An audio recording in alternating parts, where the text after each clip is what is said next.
दोस्तों, इन्वेस्टमेंट एक ऐसा वर्ड है जिसको लेकर हम सब बहुत केयरफुल हो जाते हैं और कम नॉलेज होने के कारण या तो हम इसमें हाथ नहीं डालते या फिर अपना बहुत सारा नुकसान करवा बैठते हैं। लेकिन अगर आप भी उन लोगों में से एक हैं जिसको इन्वेस्टिंग की आर्ट में मास्टर बनना है, तो ये किताब आपके लिए बाइबल साबित हो सकती है। आप सुन रहे हैं बेंजामिन ग्राहम की the intelligent. Benjamin Graham greatest investment thinkers में से एक थे।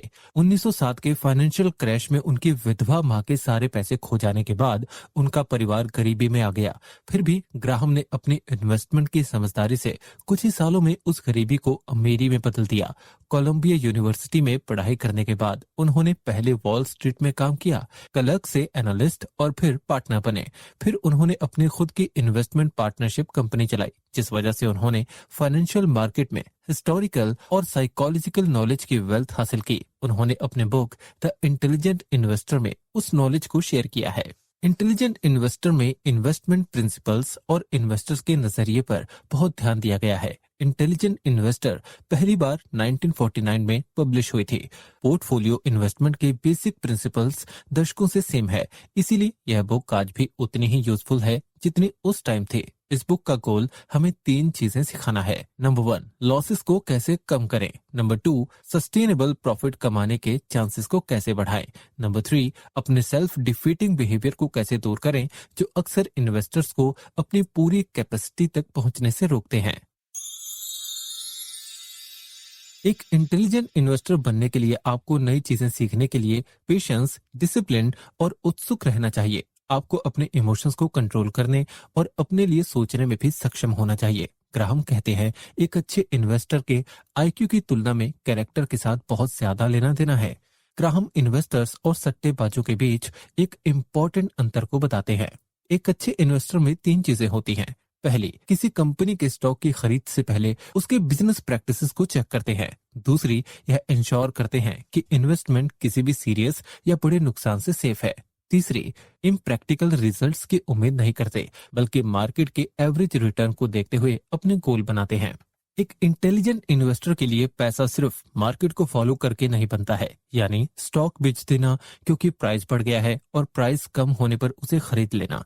इसका मानना होता है कि मार्केट प्राइस को एस्टेब्लिश स्टैंडर्ड की वैल्यू से आंका जाता है। एक सट्टेबाज मार्केट वैल्यू के अकॉर्डिंग अपने इन्वेस्टमेंट टारगेट को बेस बनाता है। जो एक इंटेलिजेंट इन्वेस्टर और सट्टेबाज में इंपॉर्टेंट डिफरेंस है, यह चेक करने का एक शानदार तरीका है कि क्या आप मार्केट को अपने वैल्यू जजमेंट से तोल रहे हैं या फिर मार्केट में कुछ और चल रहा है। ऐसे में आपको अपने आप से पूछना है कि क्या आप किसी स्पेसिफिक स्टॉक में इन्वेस्ट करने में खुश होंगे अगर आपको इसके मार्केट प्राइस के बारे में ना पता हो। सट्टेबाज के opposite intelligent investor quick wins के लिए इन्वेस्ट नहीं करते। वे जानते हैं कि लॉन्ग टर्म इन्वेस्टमेंट गोल्स तक पहुंचने का तरीका सिर्फ सस्टेनेबल और रिलायबल डिसीजंस लेना है। इन्फ्लेशन को समझने के लिए हमें यह देखना होगा कि पूरे टाइम में इसमें उतार चढ़ाव कैसे आया। हिस्टोरिकल डाटा को देखने पर यह साफ पता चलता है कि इंटरेस्ट रेट बढ़ते घटते रहते हैं। कुल मिलाकर यह ट्रेंड है कि इंटरेस्ट आमतौर पर टाइम के साथ बढ़ता है। हालांकि यह अंदाजा लगाना है कि फ्यूचर में इंटरेस्ट रेट क्या होने वाला है रिस्की है, लेकिन सिर्फ इसीलिए कि फ्यूचर अनसर्टेन है इसका मतलब यह नहीं है कि हमें सभी इन्वेस्टमेंट्स को अपने मौजूदा इंटरेस्ट रेट के बेस पर अंदाजा लगाकर बॉन्ड या स्टॉक में रखना चाहिए। जितना ज्यादा एक इन्वेस्टर अपने पोर्टफोलियो में मिली हुई इनकम पर भरोसा करना शुरू करता है, उतना ही वह खुद को अनएक्सपेक्टेड कंडीशन से बचाने की कोशिश करता है।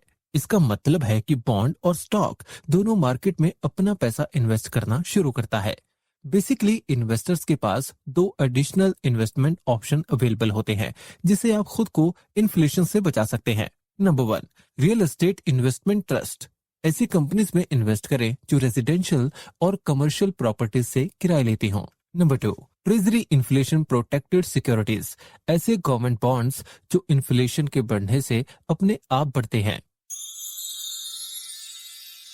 1973 में द इंटेलिजेंट इन्वेस्टर के अपडेटेड वर्जन को लिखते टाइम यह पाया गया कि 1949 में बेंजामिन ग्राहम 1973-74 की बियर मार्केट की भविष्यवाणी करने में कामयाब रहे, जिसमें अमेरिकी शेयर्स अपनी वैल्यू से 37% कम हो गए थे। इस बारे में वो कहते हैं कि इंटेलिजेंट इन्वेस्टर भविष्यवाणी करने के लिए सिर्फ हिस्टोरिकल डेटा पर भरोसा नहीं करता है, वह और भी दूसरी चीजों को पढ़ता, समझता और आपस में कनेक्ट करता है। इसी तरह के अप्रोच डेवलप करने के लिए आपको खुद से इन सवालों को पूछना चाहिए। नंबर 1, फ्यूचर के रिटर्न हमेशा पिछले रिटर्न से क्यों मैच करने चाहिए? इस टाइम उस शेयर के बढ़ने के दूसरे रीजंस जैसे मार्केट में उसकी जरूरत और डिमांड का ध्यान रखते हुए सोचें कि वो पहले किस लिए बढ़ा और आगे क्या वो बढ़ सकता है।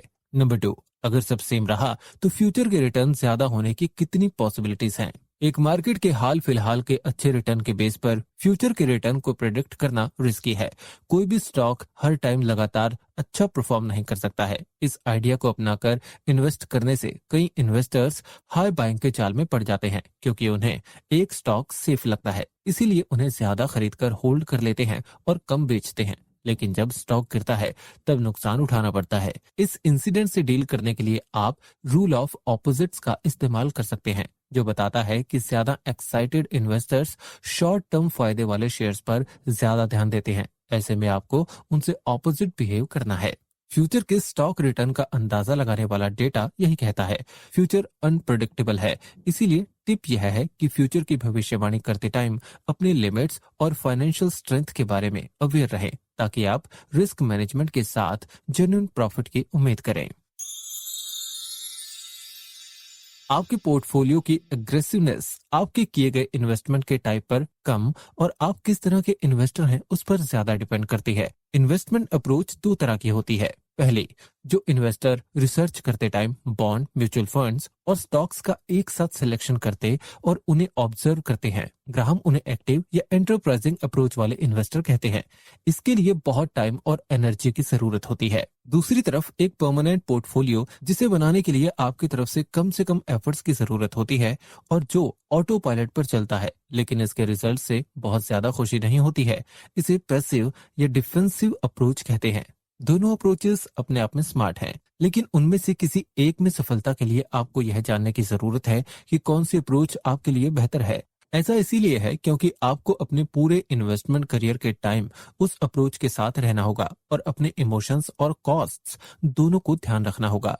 एग्जाम्पल के लिए, अगर आपके पास बहुत टाइम है, आप कॉम्पिटेटिव नेचर के हैं और एक इंटेलेक्चुअल चैलेंज का सामना करने में मजा आता है, तो आप एक बेहतर एक्टिव इन्वेस्टर बन सकते हैं। अगर आप बहुत ज्यादा पैसे के बारे में सोचना नहीं चाहते और शांति से एक फिक्स प्रॉफिट को प्रायोरिटी देते हैं, तो एक पैसिव या डिफेंसिव इन्वेस्टर बनना आपके लिए बेहतर होगा। एक डिफेंसिव इन्वेस्टर के रूप में आप अपनी लाइफ की कंडीशंस बदलते टाइम अपनी इन्वेस्टमेंट प्रैक्टिसेस को नहीं बदलते हैं, जबकि एक्टिव इन्वेस्टर के रूप में ऐसा करना आम बात होती है। एक इन्वेस्टर के रूप में आपको कितना डिफेंसिव होना चाहिए, यह इस बात पर डिपेंड करता है कि आप अपने पोर्टफोलियो को बनाने में कितना टाइम और एनर्जी या पैसा लगाने को तैयार हैं।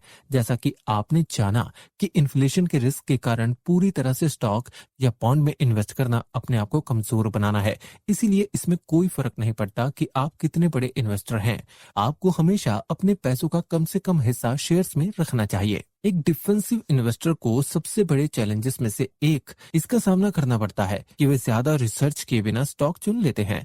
ऐसा उनका किसी कंपनी के साथ जानकार होने की भावना से होता है, जो उन्हें कंपनी के फाइनेंशियल स्टेटमेंट्स पर रिसर्च करने की जरूरत के लिए इंस्पायर नहीं करता। मेलन यूनिवर्सिटी के साइकोलॉजिस्ट ने भी पाया कि एक इंसान को जो टॉपिक जितना ज्यादा नोन या पहचाना हुआ लगता है, उतनी ही ज्यादा संभावना है कि वे मानते हैं कि उसके बारे में बहुत कुछ जानते हैं। इसको Amazon.com में शेयर खरीदने वाले इन्वेस्टर की काउंटलेस पसंद में देखा जा सकता है, क्योंकि वे अक्सर इसकी सर्विसेज का इस्तेमाल करते थे। तो इसमें इन्वेस्टमेंट रिसर्च की जगह उनकी फैमिलियरिटी फीलिंग ने ले ली, जिससे बहुत शेयर होल्डर्स ने बिना इनफ रिसर्च के शेयर खरीद लिए। एक डिफेंसिव इन्वेस्टर के रूप में नए बाजार में उतार चढ़ाव से एक्साइटेड ना होना भी जरूरी है। ग्राहम के डॉलर कॉस्ट एवरेजिंग अप्रोच के अकॉर्डिंग एक डिफेंसिव इन्वेस्टर रेगुलर बेसिस पर किसी स्पेसिफिक इन्वेस्टमेंट में एक फिक्स अमाउंट लगाएगा, भले ही मार्केट किसी भी वीक में परफॉर्म कर रहा हो। एक डिफेंसिव इन्वेस्टर एक ब्रोकर या फाइनेंशियल एजेंट से अपने स्टॉक खरीदने का डिसीजन भी ले सकता है। अगर आप एक डिफेंसिव इन्वेस्टर बनकर ट्रेडिंग करना चाहते हैं, तो उनकी सलाह लेने से पहले आपको यह जानना होगा कि क्या उस सलाहकार ने पहले अच्छे रिजल्ट्स दिए हैं। बेंजामिन ग्राहम कहते हैं कि डिफेंसिव और एग्रेसिव या एक्टिव इन्वेस्टमेंट दोनों के लिए आप जो नहीं करते हैं वह भी उतना ही जरूरी है जितना जरूरी आपके करने वाले काम हैं।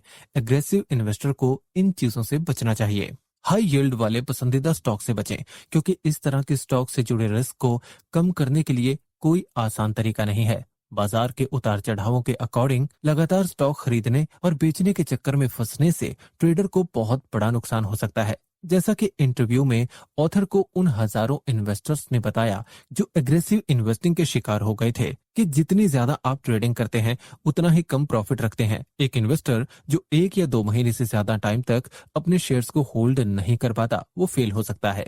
एक अट्रैक्टिव आईपीओ के जाल में ना पड़े, क्योंकि इसके आसपास बहुत हाइप होते हैं।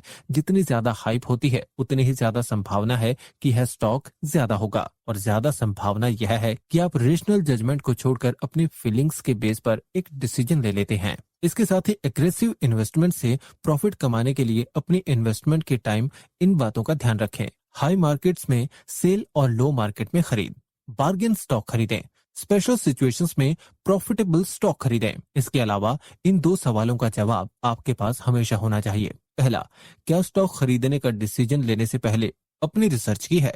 दूसरा, आप रिसर्च से इन्फ्लुएंस होकर ऐसा कर रहे हैं या सिर्फ इसीलिए कि आपको अच्छा लग रहा है? अगर हम इसे अपने दिमाग में बिठा सकते हैं कि मार्केट एक्चुअली ऐसे नॉर्मल शेयर्स को ओवर वैल्यू करता है जो रिमार्केबल ग्रोथ दिखा रहे हैं, तब हम यह मान सकते हैं कि यह उन कंपनियों को अंडर वैल्यू करता है जो अच्छा परफॉर्म नहीं कर रही हैं। यह तरीका इंटेलिजेंट इन्वेस्टर के लिए उन बड़ी कंपनियों का पता लगाने के लिए अच्छा टूल है जो अभी स्टॉक मार्केट में कुछ खास नहीं कर रही हैं। असलियत में इंटेलिजेंट इन्वेस्टर को सिर्फ एक सिग्निफिकेंट ग्रोथ वाले स्टॉक में दिलचस्पी लेनी चाहिए, न कि जब वह अपने सबसे पॉपुलर फेज पर हो। एग्जाम्पल के लिए जॉनसन एंड जॉनसन कंपनी के बारे में 2002 में एक फेक न्यूज वायरल हुई जिसमें झूठे सबूत मीडिया में दिखाए गए। इस झूठे रिकॉर्ड के कारण एक ही दिन में इसका स्टॉक 16% गिर गया। स्मार्ट इन्वेस्टर्स ने इन शेयरों को खरीदा। जब कंपनी अपनी पुरानी पोजीशन में वापस आ गई तो उन्होंने काफी पैसा कमाया। ज्यादातर टाइम मार्केट सटीक रूप से शेयर्स की कीमत बताता है, लेकिन कभी कभी कीमत काफी गलत होती है। जब कोई शेयर अच्छा परफॉर्म करता है तब एक फ्रेंटिक इन्वेस्टर उन शेयरों के लिए बहुत ज्यादा पैसा पे करता है, और जब उनकी कीमत गिरती है तो उनसे छुटकारा पाने की कोशिश करते हैं। इसीलिए यह जरूरी है कि एक इंटेलिजेंट इन्वेस्टर के रूप में आप मार्केट को एक फॉलिबल इमोशन ड्राइवन एंटिटी के रूप में ना देखें। आंख बंद करके भरोसा ना करें, भले ही ज्यादातर लोग उसमें इन्वेस्ट करते हों। यह एक अच्छा आइडिया है कि मार्केट कैसे परफॉर्म कर रहा है। इसका ध्यान रखते हुए इंटेलिजेंट इन्वेस्टर को अपने इंटरेस्ट पर्पस पूरा करने वाले तरीके से बिहेव करना चाहिए। पर्पस होने से ड्रामेटिक मार्केट में उतार चढ़ाव की चपेट में आए बिना आप अपने लिए सोच सकते हैं। अपने आप को मार्केट के बिहेवियर में खो जाने की परमिशन ना देकर अपने एसेट को खोने से बचे रहते हैं। इसके अलावा कभी कभी जब आप यह कंट्रोल नहीं कर सकते कि टाइम के साथ मार्केट कैसे बदल रही है, तो आप इन चीजों को कंट्रोल कर सकते हैं। आपकी ब्रोकरेज की कॉस्ट कभी कभी ट्रेडिंग करके सस्ते में और पेशेंस के साथ हाई एनुअल एक्सपेंसेस के साथ म्यूचुअल फंड को डिनाय करके आप अपनी ओनरशिप कॉस्ट को कम कर सकते हैं। आपकी उम्मीद कल्पना के बेस पर किसी शेयर की भविष्यवाणी करने की बजाय डाटा देखें। आपका रिस्क डाइवर्सिटी रीबैलेंसिंग करने और प्रॉफिट में रहने के लिए आपको कितने पैसे इन्वेस्ट करने की जरूरत है। आपके टैक्स बिल्स इसे कम रखने के लिए आपके सभी शेयर्स को कम से कम 1 साल के लिए होल्ड करके रखें, और अगर पॉसिबल हो तो अपनी कैपिटल गेन्स लायबिलिटीज को कम रखने के लिए 5 साल तक शेयर को होल्ड करके रखें। इसके अलावा अपने बिहेवियर को कंट्रोल करें। इन्वेस्टिंग का मतलब इस खेल में दूसरों को हराना नहीं है, यह आपके बिहेवियर को कंट्रोल करने और अपने खेल का विनर बनने के बारे में है। अगर आप कम से कम 25 से 30 सालों के लिए इन्वेस्ट करने की प्लानिंग बना रहे हैं तो सबसे पहले लॉजिकल इन्वेस्टमेंट अप्रोच यह है कि हर महीने शेयर्स को ऑटोमेटिक खरीदें और बेचें, और जब भी आपको कुछ एक्स्ट्रा प्रॉफिट मिले तो और ज्यादा खरीद लें। इस तरह लाइफ लॉन्ग इन्वेस्टमेंट के लिए शेयर मार्केट सबसे अच्छा ऑप्शन है। और इस तरह के मेटिक्यूलस ऑटोमेटिक इन्वेस्टमेंट का मतलब है कि मेक रैश, वोलाटाइल और मार्केट ड्राइवन डिसीजंस लेने की संभावना कम है। अगर स्टॉक अच्छा परफॉर्म कर रहे हैं आप बेच सकते हैं, अगर वे गिरते हैं तो आप खरीद सकते हैं। इससे टाइम के साथ आपका इन्वेस्टमेंट लगातार बढ़ना शुरू हो जाएगा। ग्राहम कहते हैं यह बेहतर होगा कि आप अपने शेयर्स के लिए मार्केट कोटेशन बिल्कुल ना देखें, क्योंकि तब हम दूसरे लोगों के डिसीजन से जुड़ी गलतियों के कारण होने वाली परेशानियों से बच जाएंगे। हालांकि म्यूचुअल फंड इन्वेस्टिंग को आसान और अफोर्डेबल बनाते हैं, लेकिन वे अपनी प्रॉब्लम्स भी साथ लेकर आते हैं। वे अक्सर खराब परफॉर्म करते हैं, जरूरत से ज्यादा फीस लेते हैं और अबनॉर्मल बिहेवियर करते हैं। इसीलिए इंटेलिजेंट इन्वेस्टर के रूप में आपको म्यूचुअल फंड में इन्वेस्ट करने से पहले उन्हें सावधानी से चुनना चाहिए। आधी सदी तक म्यूचुअल फंड को स्टडी करने वाले फाइनेंशियल स्कॉलर्स के एक ग्रुप ने कंक्लूजन निकाला कि म्यूचुअल फंड इस तरह बिहेव करते हैं। वे रिसर्च और ट्रेडिंग की कॉस्ट को कवर करने के लिए स्टॉक को अच्छी तरह से नहीं चुनते हैं। म्यूचुअल फंड का खर्च जितना ज्यादा होगा, उसका रिटर्न उतना ही कम होगा। जितनी ज्यादा बार म्यूचुअल फंड ट्रेड करता है, उसका रिटर्न उतना ही कम होता है, क्योंकि फीस बढ़ जाती है।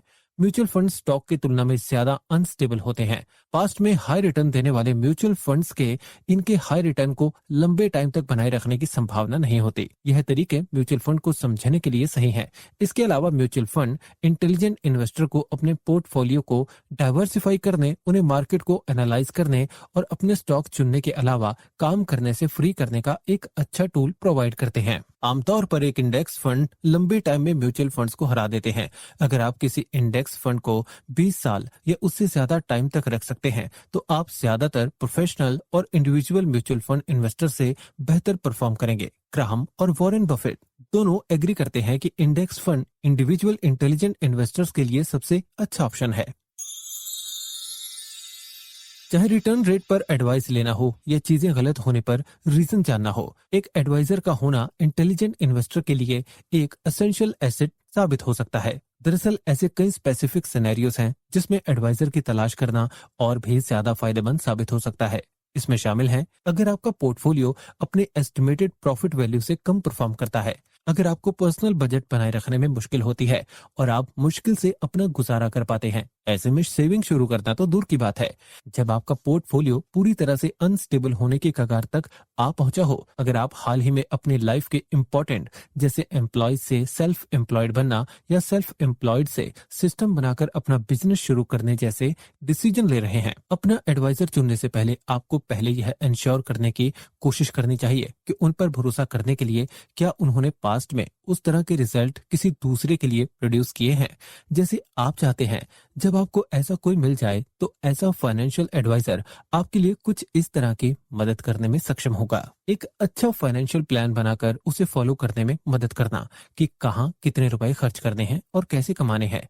एक इन्वेस्टमेंट पॉलिसी स्टेटमेंट बनाना कि इन्वेस्ट करके हम रिस्क में ज्यादा प्रॉफिट कैसे कमा सकते हैं। एक एसेट एलोकेशन प्लान बनाना कि किस तरह के इन्वेस्टमेंट्स एक एसेट की तरह पैसे लेकर देंगे और कौन से लायबिलिटी बन सकते हैं। ये तीनों पहलू वे बेसिक प्रिंसिपल्स हैं जिसमें रिलायबल फाइनेंशियल डिसीजंस लिए जाते हैं। आपको इन्हें एक साथ जोड़ते हुए समझना होगा। इसी के साथ ध्यान रखें, जब तक आप अपने एडवाइजर के बताए गए फाइनेंशियल डिसीजन से पर्सनली खुश ना हो, तब तक कुछ भी इन्वेस्ट ना करें। कभी कभी यह समझना थोड़ा चैलेंजिंग हो सकता है कि कौन से फैक्टर्स डिटरमिन करते हैं कि आपको स्टॉक के लिए पेमेंट करने को तैयार होना चाहिए या नहीं। ऐसे में ग्राहम 4 तरीके बताते हैं, इनसे अच्छी कंपनी के स्टॉक ऑप्शन को मेजर किया जा सकता है। पहला, कंपनी के लॉन्ग टर्म प्रोस्पेक्ट्स देखें। इसके लिए आपको कंपनी की कम से कम 5 साल की एनुअल रिपोर्ट देखना है और 2 सवालों के जवाब देने की जरूरत है। कंपनी का प्रॉफिट कहां से आ रहा है और यह कंपनी कैसे आगे बढ़ रही है। दूसरा, कंपनी की क्वालिटी ऑफ मैनेजमेंट देखें। एक अच्छी कंपनी की क्वालिटी यह है कि वो जो कहते हैं उनका मैनेजमेंट वही करेगा। उन्हें अपने फीचर्स के लिए ईमानदार रहना चाहिए और उनकी जिम्मेदारी लेनी चाहिए। तीसरा, कंपनी के कैपिटल की फाइनेंशियल स्ट्रेंथ और स्ट्रक्चर। क्या कंपनी कंजप्शन से ज्यादा कैश प्रोड्यूस करती है और क्या मैनेजर्स इससे प्रॉफिट बढ़ाने के लिए री इन्वेस्ट करते हैं। चौथा, कंपनी का डिविडेंड रिकॉर्ड। पिछले 10 सालों के डिविडेंड्स पर रिसर्च करें। अगर पिछले 10 सालों में डिविडेंड्स की कम से कम 6 से 7% की स्टेबल एवरेज ग्रोथ है तो यह एक अच्छा सिग्नल है। एक इंटेलिजेंट इन्वेस्टर इस बात से अवेयर होता है कि शेयर होल्डर के पैसों से खुद को अमीर बनाने के लिए कंपनी के टॉप एग्जीक्यूटिव्स और अकाउंटेंट्स कभी कभी किस हद तक जा सकते हैं। ऐसे कई तरीके हैं जिनसे फाइनेंशियल रिपोर्टिंग और क्रिएटिव अकाउंटिंग कंपनियों को फाइनेंशियली उनकी तुलना में ज्यादा अट्रैक्टिव बना दिया है। एग्जाम्पल के लिए प्रो फॉर्मा अर्निंग्स का गोल मेनली शॉर्ट टर्म डेविएशन और नॉन रिक्यूरिंग इवेंट्स को ध्यान में रखते हुए लॉन्ग टर्म अर्निंग्स की एक ईमानदार तस्वीर पेश करना होता है। एक प्री फॉर्मा स्टेटमेंट यह दिखाता है कि अगर जिस कंपनी का उन्होंने अभी एक्विजिशन किया है वह पूरे साल उनके साथ रही हो तो वह कंपनी पिछले साल की तुलना में कितना कमा सकती थी। हालांकि प्रो फॉर्मा अर्निंग्स का इस्तेमाल अक्सर करप्ट तरीके से किया जा सकता है, जहां कंपनियां यह दिखाती हैं कि अगर उन्होंने ऐसे खराब इन्वेस्टमेंट डिसीजंस नहीं लिए होते तो उन्होंने कितना अच्छा परफॉर्म किया होता। एग्जाम्पल के लिए 2001 में जेडीएस यूनिफेस कॉर्प ने अपने प्रो फॉर्मा अर्निंग्स को इस तरह प्रेजेंट किया जैसे कि उसने टैक्स में $4 मिलियन का पेमेंट ही न किया हो, खराब स्टॉक में $7 मिलियन खो दिए हों और जैसे उन्होंने मर्जर और गुडविल चार्जेस में $2.5 बिलियन का खर्च नहीं किया हो। इसीलिए इंटेलिजेंट इन्वेस्टर ऐसे किसी भी परफॉर्मा इनकम रिपोर्ट को नजरअंदाज कर देगा। कंपनियां टाइम से पहले उस रेवेन्यू को भी पहचान सकती हैं जो अभी तक उनके अकाउंट में नहीं आया है, यानी उनके बेचने से पहले प्रोडक्शन और बेचने की उम्मीद वाले प्रोडक्ट्स के नंबर्स के बेस पर एनुअल रेवेन्यू का अंदाजा लगाना। हालांकि कुछ चीजें हैं जिन्हें आप यह पता लगाने के लिए कर सकते हैं कि जिस कंपनी में इन्वेस्ट करने जा रहे हैं उसके अकाउंटिंग प्रॉफिट कितने ठीक हैं। इसके लिए पीछे की तरफ से पढ़ें। किसी कंपनी की फाइनेंशियल रिपोर्ट पढ़ते टाइम आखिरी पेज से शुरू करें और शुरुआत की तरफ बढ़ें। लगभग वह हर चीज जो कोई कंपनी नहीं चाहेगी कि आप पढ़ें रिपोर्ट के पीछे मिलेगी। नोट्स पढ़ें। हमेशा एनुअल रिपोर्ट में पाए गए फाइनेंशियल स्टेटमेंट्स के फुटनोट्स पढ़ें। फुटनोट्स की तुलना कम से कम एक ऐसी फर्म से करें जो उसकी कॉम्पिटिटर हो। ज्यादा पढ़ें, खासकर अगर आप एक एंटरप्राइजिंग इन्वेस्टर हो तो डूबियस अर्निंग से गुमराह होने के रिस्क को कम करने के लिए फाइनेंशियल रिपोर्टिंग के बारे में जितना हो सके उतना सीखने की कोशिश करना इंटेलिजेंट तरीका है। डेफिनेशन के अकॉर्डिंग डिफेंसिव इन्वेस्टर इन्वेस्टमेंट के लिए कम रिस्क वाली लॉन्ग टर्म अप्रोच अपनाते हैं। ऐसे कम मेंटेनेंस वाले स्टॉक इन्वेस्टमेंट के लिए सबसे अच्छा टूल है। कम लागत वाला इंडेक्स फंड है। हालांकि कुछ डिफेंसिव इन्वेस्टर पर्सनल स्टॉक चुनने के चैलेंज का मजा लेते हैं, लेकिन आमतौर पर ऑथर यह सलाह देते हैं कि डिफेंसिव इन्वेस्टर अपने शेयर्स का 90% इंडेक्स फंड में रखें और 10% को अपनी इच्छा से शेयर मार्केट में निवेश करने के लिए छोड़ दें। डिफेंसिव इन्वेस्टर को स्मार्ट स्टॉक इन्वेस्टमेंट डिसीजन लेने में मदद करने के लिए स्टॉक सिलेक्शन के लिए इन क्राइटेरिया का ध्यान रखना चाहिए। मजबूत फाइनेंशियल कंडीशन। ध्यान रखें कि शेयर्स के एक डाइवर्सिफाइड पोर्टफोलियो में आपकी प्रेजेंट फाइनेंशियल कंडीशन मजबूत है और प्रेजेंट एसेट कम से कम अपनी करंट लायबिलिटी से दुगना इनकम जनरेट कर रहे हो और यह लॉन्ग टर्म डेब्ट से ज्यादा हो। इनकम की स्टेबिलिटी। एक स्टॉक फायदेमंद तब होता है जब इसमें पिछले 10 सालों में से हर साल एवरेज परफॉर्म करते हुए स्टॉक होल्डर को कुछ कमाई करके दी है। Dividend record. उन कंपनियों की तलाश करें जो डिविडेंड पे करती हैं और जिनके पास ऐसा करने का रिकॉर्ड है। Moderate PE ratio. सिर्फ उन शेयर्स को चुने जिनकी प्रेजेंट कीमत पिछले 3 सालों में एवरेज अर्निंग्स का 15 गुना से ज्यादा नहीं है। Moderate price to book ratio. इसके लिए पीई रेशियो और प्राइस टू बुक रेशियो को मल्टीप्लाई करें। अगर नंबर 22.5 से कम है तो यह एक वैल्यूएबल स्टॉक होने की संभावना है। ज्यादातर एंटरप्राइजिंग इन्वेस्टर्स के लिए इंडिविजुअल स्टॉक चुनना ठीक नहीं होता, यहाँ तक कि मोस्ट प्रोफेशनल्स भी अच्छा परफॉर्म नहीं करते। एंटरप्राइजिंग इन्वेस्टर बनकर बल्क में इन्वेस्टमेंट करने के लिए 1 साल ट्रैकिंग और स्टॉक चुनने में बिताएं। पैसा इन्वेस्ट ना करें।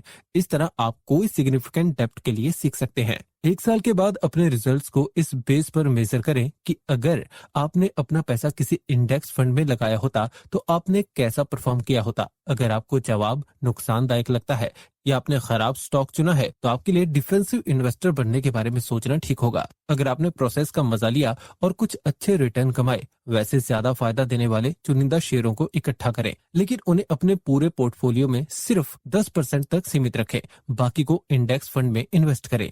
अगर आप इस 10% को मार्केट में इन्वेस्ट करने का डिसीजन लेते हैं तो आपको ऐसे शेयर्स और इंडस्ट्रीज की तलाश करनी चाहिए जो टेम्परेरी फैशनेबल नहीं बल्कि परमानेंट है। कंपेरेबल बिजनेसेस या पिछले कुछ 10 सालों में ऐसी ही कंपनियों की खरीदी गई कीमतों की जांच करके आप एक अच्छा अंदाजा लगा सकते हैं कि किसी कंपनी की कीमत कितनी हो सकती है। इसके बाद यह देखना जरूरी है कि कंपनी कौन चला रहा है और खुद से पूछें क्या कंपनी के फाइनेंशियल स्टेटमेंट्स समझ में आते हैं या वे अनक्लियर जार्गन से भरे हुए हैं। अच्छे मैनेजर्स कंपनी की प्रेजेंट कंडीशन के बारे में क्लियरली और ईमानदारी से बताते हैं। इसके अलावा अगर कोई मैनेजर बिजनेस के बजाय स्टॉक प्राइसेस के बारे में ज्यादा बात करता है, यह सिग्नल है कि वह कंपनी उतना अच्छा परफॉर्म नहीं कर रही है जितना दिखाया जा रहा है। सबसे बढ़कर एक एंटरप्राइजिंग इन्वेस्टर बनने के लिए आपको डिसिप्लिन और रिलेवेंट दोनों होना चाहिए। अपने नजरिए को तुरंत बदलने का विरोध करना चाहिए, भले ही यह फैशनेबल ना लगे, और आपको इस पर ध्यान देना चाहिए कि आप क्या कर रहे हैं, ना कि मार्केट क्या कर रहा है। ग्राहम का मार्जिन ऑफ सेफ्टी का कॉन्सेप्ट स्टैटिस्टिकल डाटा से नंबर्स पर बनाया गया है, यानी पहले टेक्निकल तरीके से इस्तेमाल करके इन्वेस्टमेंट की अंदरूनी वैल्यूज को समझना। इंटेलिजेंट इन्वेस्टर को अपना एनालिटिक्स सही करने पर ध्यान देना चाहिए, साथ ही गलती करने के प्रोसेस को समझने और उसके लिए सावधानी बरतने पर भी ध्यान देना चाहिए। मार्जिन ऑफ सेफ्टी का आइडिया तब और ज्यादा क्लियर हो जाता है जब हम इसे कम वैल्यू वाली या ट्रेडिंग कंपनी वाली सिक्योरिटीज की फील्ड में अप्लाई करते हैं। डेफिनेशन के अकॉर्डिंग एक तरफ प्राइस और दूसरी तरफ इंडिकेटेड और अप्रेज्ड वैल्यू के बीच एक सिक्योरिटी मार्जिन का होता है। सिक्योरिटी मार्जिन के कॉन्सेप्ट और डाइवर्सिफिकेशन के प्रिंसिपल के बीच एक करीबी जुड़ाव है, क्योंकि मार्जिन सिर्फ एक गारंटी देता है कि आपके पास नुकसान की तुलना में प्रॉफिट का बेहतर मौका है, लेकिन ऐसा नहीं है कि नुकसान इम्पॉसिबल है। एक स्मार्ट इन्वेस्टर बनने के लिए आपको इंश्योर करना होगा कि आप अपने पैसों का ज्यादातर या पूरा हिस्सा कभी ना खोएं। इसके लिए एक बार में ही इन्वेस्टमेंट के लिए बहुत ज्यादा पेमेंट करने से इनकार करके अपने पैसों के पूरी तरह से गायब होने की संभावना को कम करें। हमारे फाइनेंशियल हेल्थ के लिए सबसे बड़ा रिस्क स्टॉक नहीं है, बल्कि हम खुद हैं। रिस्क मार्केट में नहीं, बल्कि इस बात में है कि आप किस तरह के इन्वेस्टर हैं। अक्सर इन्वेस्टमेंट डिसीजन लेते टाइम दो तरह से सोचना चाहिए। अच्छी तरह से कैलिब्रेटेड कॉन्फिडेंस के साथ कि क्या मैं इस इन्वेस्टमेंट को समझता हूं और साथ ही मुझे लगता है कि मैं इसे करके प्रॉफिट कमा सकता हूं। सही ढंग से एंटिसिपेटेड रेग्रेट कि अगर मेरा एनालिसिस गलत हो जाता है तो मुझे कितना नुकसान होगा। यह जानने के लिए कि क्या आपका कॉन्फिडेंस अच्छी तरह से कैलिब्रेट है, अपने आप से इस तरह के सवाल पूछें। इस तरह के डिसीजन लेने में मेरा ट्रैक रिकॉर्ड क्या रहा है? इस तरह के डिसीजन लेने वाले दूसरे लोगों का ट्रैक रिकॉर्ड क्या रहा है? अगर मैं खरीद रहा हूं तो इसका मतलब कोई और बेच रहा है। इसकी कितनी संभावना है कि मैं कुछ ऐसा जानता हूं जो सेलर को नहीं पता? अगर मैं बेच रहा हूं तो कोई और खरीद रहा है। इसकी कितनी संभावना है कि मैं कुछ ऐसा जानता हूं जो खरीदार को नहीं पता? टेस्ट और ट्रेडिंग कास्ट सहित मेरे ब्रेक इवन से पहले इस इन्वेस्टमेंट को कितना बढ़ाने की जरूरत है? यह जानने के लिए कि क्या आप अपने लॉस का सही अंदाजा लगा रहे हैं, अपने आप से पूछें।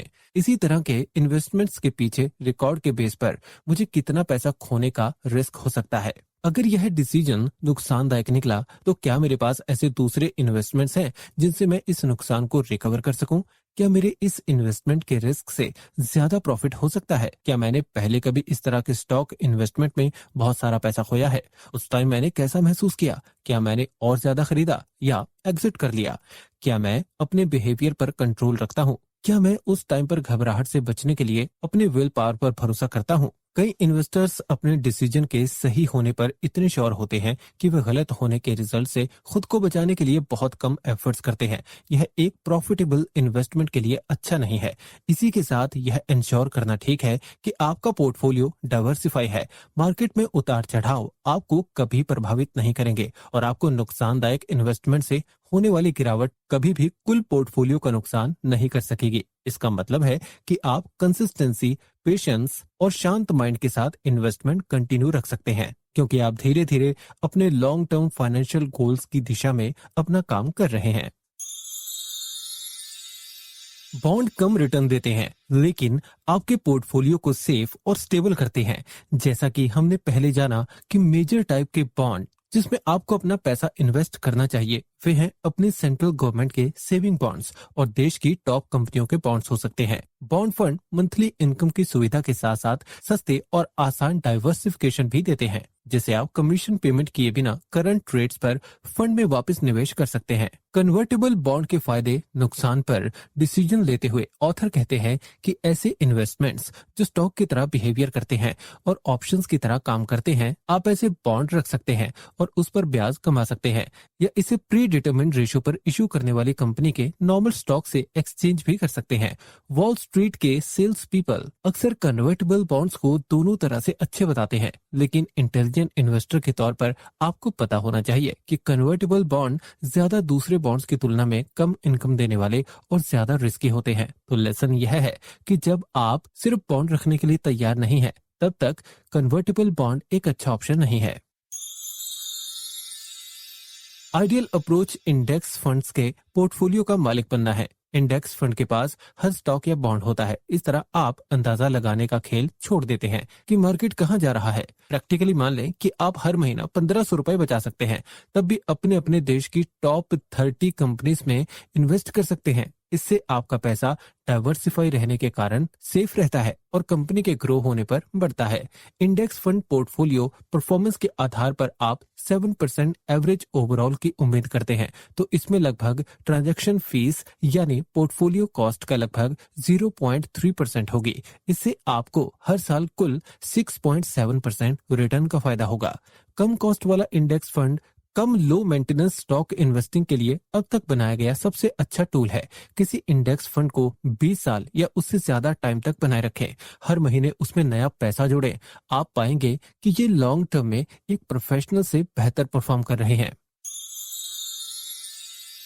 बुल मार्केट की खासियत, हिस्टोरिकली उस शेयर के प्राइस ज्यादा हो जाना, high PE ratios, bond yield के मुकाबले कम डिविडेंड यील्ड, मार्जिन पर बहुत ज्यादा स्पेकुलेशन। अल्टीमेटली एक सफल और एक इंटेलिजेंट इन्वेस्टर वही है जो अपनी भावनाओं को कंट्रोल करके अपने बारे में सोचने में भी सक्षम हो। चाहे आप कितने भी सावधान रहें, आपके इन्वेस्टमेंट की कीमत टाइम टाइम पर कम ज्यादा होती रहेगी। आप उस रिस्क को खत्म नहीं कर सकते, आप सिर्फ इसे मैनेज कर सकते हैं और अपने डर पर कंट्रोल पा सकते हैं। दूसरे शब्दों में, एक इन्वेस्टर के सबसे अच्छे साथी और सबसे बड़ा दुश्मन उसके खुद के थॉट्स ही हैं। इसीलिए आप लगातार 3 बातों पर ध्यान देते रहें। आप पॉसिबल लॉसेस की संभावना को कैसे कम कर सकते हैं, आप सस्टेनेबल प्रॉफिट कमाने की संभावना को कैसे मैक्सिमाइज कर सकते हैं, आप सेल्फ डिफीटिंग बिहेवियर को कैसे कंट्रोल कर सकते हैं। जरूरी सवाल, इन्वेस्टमेंट करने से पहले इन सवालों का जवाब जरूर ढूंढ लें। जब हर इन्वेस्टर को यह विश्वास हो जाता है कि स्टॉक लंबे टाइम में पैसा बनाने की गारंटी दे रहा है, तो क्या मार्केट में बेतहाशा ग्रोथ नहीं होगी? बार्गेन्स कैसे एग्जिस्ट में आती है और इन्वेस्टर को उनसे प्रॉफिट कैसे होता है? आपकी इन्वेस्टिंग फिलॉसफी क्या है? आप इन्वेस्टमेंट कैसे चुनते हैं? कॉर्पोरेट बॉन्ड या पसंदीदा स्टॉक की सिक्योरिटी के पहले कदम क्या हैं? किसी कॉमन स्टॉक के एवेल्युएशन में शामिल होने वाले जरूरी फैक्टर्स क्या हैं?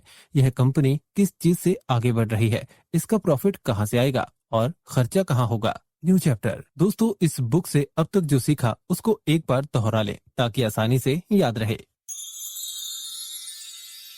मार्केट में 2 तरह के लोग होते हैं, एक इन्वेस्टर और दूसरे सट्टेबाजी करने वाले। सट्टेबाज किसी की टिप पर या अपने मन से इन्वेस्ट करते हैं, जबकि इन्वेस्टर किसी कंपनी के स्टॉक की खरीद से पहले उसके बिजनेस एनालिटिक्स को चेक करते हैं। यह इंश्योर करते हैं कि उनकी इन्वेस्टमेंट किसी भी सीरियस या बड़े नुकसान से सेफ है और वे इम्प्रैक्टिकल रिजल्ट की उम्मीद नहीं करते, बल्कि मार्केट के एवरेज रिटर्न को देखते हुए अपने लक्ष्य बनाते हैं। नंबर 2, अपनी इन्वेस्टमेंट को इन्फ्लेशन रेट से ज्यादा बढ़ाने के लिए यह 2 तरीके हैं। ऐसी कंपनीज में इन्वेस्ट करें जो रेजिडेंशियल और कमर्शियल प्रॉपर्टी से किराया लेती हो, या ऐसे गवर्नमेंट बॉन्ड्स जो इन्फ्लेशन के बढ़ने से अपने आप बढ़ते हैं। नंबर 3, अगर आपको इन्वेस्टमेंट रिसर्च करते टाइम चीजें समझ आती हैं और उसमें मजा आता है, तो आप एक्टिव इन्वेस्टमेंट करें, यानी फुल टाइम इन्वेस्टमेंट करें। नंबर 4, दूसरी तरफ अगर आप एक पोर्टफोलियो बनाकर उसे ऑटोमेटिकली चलने देना चाहते हैं, तो डिफेंसिव इन्वेस्टमेंट में अपना ध्यान लगाएं। नंबर 5, इन्वेस्टमेंट के टाइम इन चीजों को कंट्रोल करें। आपकी उम्मीदें कल्पना के बेस पर किसी शेयर की भविष्यवाणी करने के बजाय डाटा देखें। नंबर 6, म्यूचुअल फंड में इन्वेस्टमेंट करने से पहले आपको इन बातों का ध्यान रखना चाहिए। म्यूचुअल फंड का खर्च जितना ज्यादा होगा, उसका रिटर्न उतना ही कम होगा। जितनी ज्यादा बार म्यूचुअल फंड ट्रेड करता है, उसका रिटर्न उतना ही कम होता है, क्योंकि फीस बढ़ जाती है। म्यूचुअल फंड स्टॉक की तुलना में ज्यादा अनस्टेबल होते हैं। पास्ट में हाई रिटर्न देने वाले म्यूचुअल फंडों में इनके हाई रिटर्न को लंबे टाइम तक बनाए रखने की संभावना बहुत कम होती है। नंबर 7, अपना एडवाइजर को चुनने से पहले आपको पहले यह इंश्योर करने की कोशिश करनी चाहिए कि उन पर भरोसा करने के लिए क्या उन्होंने पास्ट में उस तरह के रिजल्ट की दूसरे के लिए प्रोड्यूस किए हैं जैसे आप चाहते हैं। नंबर 8, किसी कंपनी को एनालाइज करते टाइम इन बातों का ध्यान रखें। कंपनी का फाइनेंशियल रिपोर्ट्स पढ़ते टाइम एंड पेज से शुरू करें और शुरुआत की तरफ बढ़ें। लगभग हर वह चीज जो कंपनी नहीं चाहेगी कि आप पढ़ें, रिपोर्ट के पीछे मिलेगी। हमेशा एनुअल रिपोर्ट में पाए गए फाइनेंशियल स्टेटमेंट्स के फुटनोट्स पढ़ें। फुटनोट की तुलना कम से कम एक ऐसी फर्म से करें जो उसकी कॉम्पिटिटर हो। नंबर 9, यह जानने के लिए कि क्या आप अपने लॉस का सही अंदाजा लगा रहे हैं, आप अपने आप से पूछें, इसी तरह के इन्वेस्टमेंट्स के पिछले रिकॉर्ड के बेस पर मुझे कितना पैसा खोने का रिस्क हुआ है। अगर यह डिसीजन नुकसानदायक निकला तो क्या मेरे पास ऐसे दूसरे इन्वेस्टमेंट्स हैं जिनसे मैं इस नुकसान को रिकवर कर सकूं? क्या मेरे इस इन्वेस्टमेंट के रिस्क से ज्यादा प्रॉफिट हो सकता है? तो ये थी द इंटेलिजेंट इन्वेस्टर की बुक समरी, जहां ऑथर बेंजामिन ग्राहम इन्वेस्टिंग के सबसे बड़े सीक्रेट्स के बारे में बात करते हैं। बेंजामिन ग्राहम एक अमेरिकन इकोनॉमिस्ट और प्रोफेशनल इन्वेस्टर थे। उन्हें वैल्यू इन्वेस्टिंग का फादर माना जाता है, एक इन्वेस्टमेंट अप्रोच जो उन शेयर्स को खरीदने पर जोर देता है जो अपनी इंट्रिंसिक वैल्यू से कम पर ट्रेड कर रहे हैं। If your journey feels stuck, you're not alone. We've got you. If you found value in this video, don't forget to hit that like button. It helps more curious minds discover this content. Subscribe to Being and Beyond and join a growing community that thrives on knowledge, perspective, and personal growth. And if this video resonated with you, share it with someone who needs to hear it today. Your support fuels our passion and pushes us to create better content. Welcome to Being and Beyond.